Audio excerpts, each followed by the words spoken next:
গোবিন্দকে সেবা দাও মানে শুধু তুলসী জল হরিবল বলে সেবা দিলে চলবে না।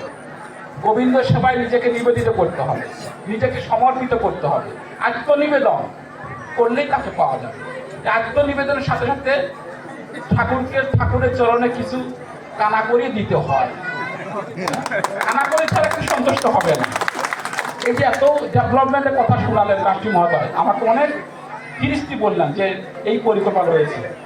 এখানে সনাতনীদের শ্মশান, সনাতনীদের জন্য সুন্দর একটা মন্দির, এই যে গোবিন্দ যে কমপ্লেক্স, সেখানে শিক্ষার্থীদের যারা পড়াশোনা করবে সরকারি কলেজে তাদের ছাত্রাবাস, এসব কিন্তু পরিকল্পনার মাথায় রয়েছে। আমি বলতে চাচ্ছি যে নাট মন্দির, নাট মন্দির ঘরের সৌন্দর্য কি? ঘরের সৌন্দর্য বড় যত বড় বিল্ডিং করেন, ঘরের সৌন্দর্য হলো বারান্দা। বারান্দা ছাড়া কিন্তু ঘর মানাবে না। তেমনি একটি জেলা সনাতনীদের সৌন্দর্য হলো ওই জেলায় নাট মন্দির আছে কি না। যদি নাট মন্দির না থাকে তাহলে মনে করবো ওখানে গোবিন্দ থাকে না। তাই গোবিন্দ থাকার জন্য রাষ্ট্রী মহোদয়ের চিন্তা, এটাকে আমি সমর্থন জানাই। এখন কথা হলো যে এটার এস্টিমেটেড বাজেট হলো 40 থেকে 45 লক্ষ টাকা।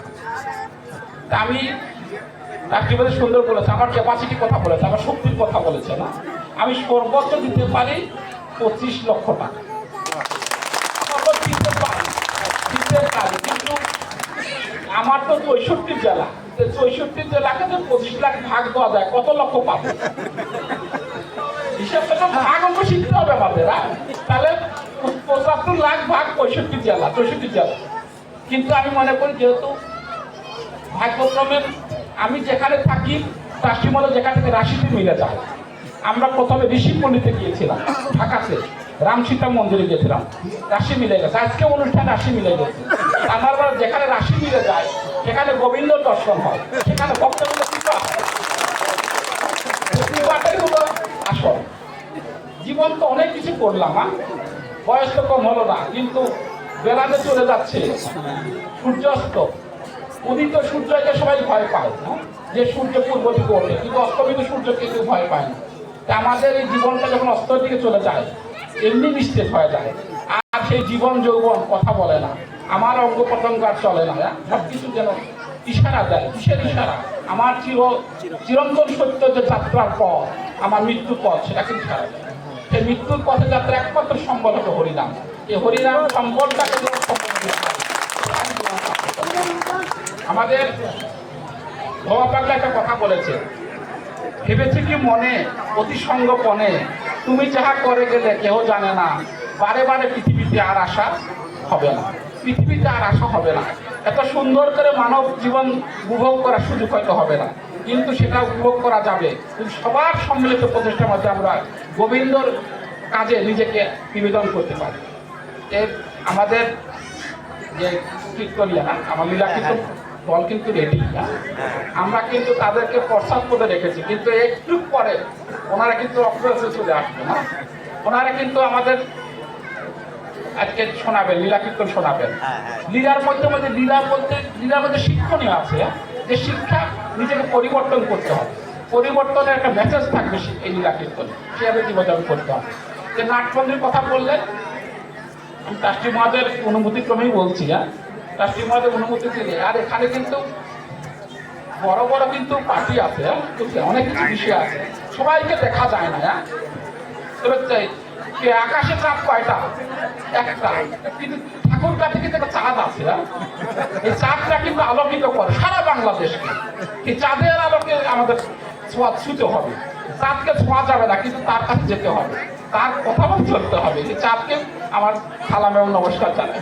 বুঝতে হবে যে আমার মনে হয় যে কাস্টিমণিটা বলেছেন এই এই তার নিজ জেলা এবং নিজ এলাকা, নিজ গ্রাম, নিজ এলাকা মন্দির, এটা গোবিন্দ বাড়ি। যে গোবিন্দ বাড়ি তার দায়িত্বে থাকলো, তার পরামর্শ ক্রমে যে কোনো উন্নয়নে আমার দেল খোলাসা ভাই বলছি, আমরা এই মন্দিরের জন্য 25 লক্ষ টাকা, 25 লক্ষ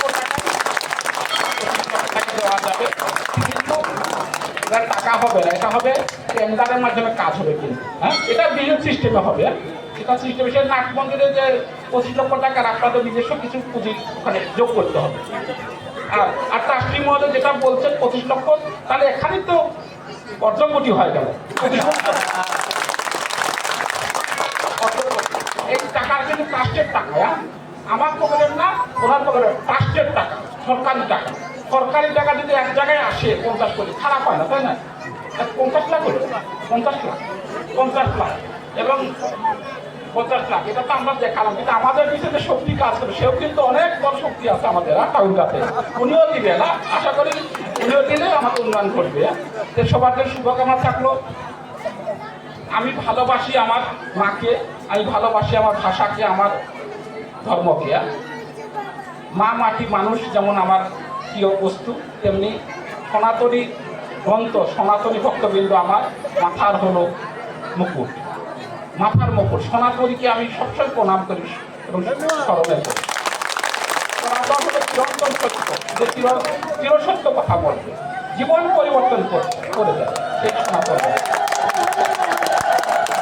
এখানে কিন্তু আমাদের এখানে কিন্তু ঠাকুর কাছে বৈচিত্র্যময় রয়েছে, বৈচিত্র্য রয়েছে। এখানে সনাতনের পাশাপাশি নানা জাতির মানুষ রয়েছে, এখানে আদিবাসী রয়েছে, উরাও রয়েছে, সাঁওতাল রয়েছে, হ্যাঁ, বর্মন রয়েছে, হাজং রয়েছে, অনেক জাতি, তাদের সাথে সমন্বয়, সমৃদ্ধি থাকতে হবে।